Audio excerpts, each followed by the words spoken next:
Welcome to the Learning Pines YouTube. We hope this video helps. You start by confirming compatibility and firmware version. This prevents wasted time mid-install.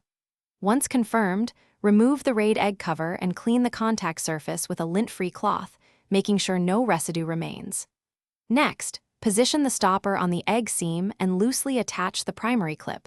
Don't fully tighten yet. You do this so you can adjust fit during the next steps. Make sure the adhesive pad is aligned with the stopper base before proceeding to the tightened fit. Once the stopper is loosely attached, you fine-tune tension in small increments, 1/8 turn at a time, so you avoid overcompression. You should check alignment against the hatch seam within a 2 mm tolerance.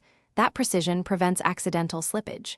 Next, run 3 quick trial closes to simulate hatch pressure and observe movement. If it shifts, loosen and reposition. After consistent behavior across trials, slowly tighten to the specified torque and recheck engagement, because repeatability ensures the stopper will hold under live conditions. You finish by applying the final torque per the manual and engaging the safety clip so nothing backs out under stress. Once done, run a full simulation for 5 minutes to confirm stability through the entire hatch cycle. Watch for vibration or micro shifts.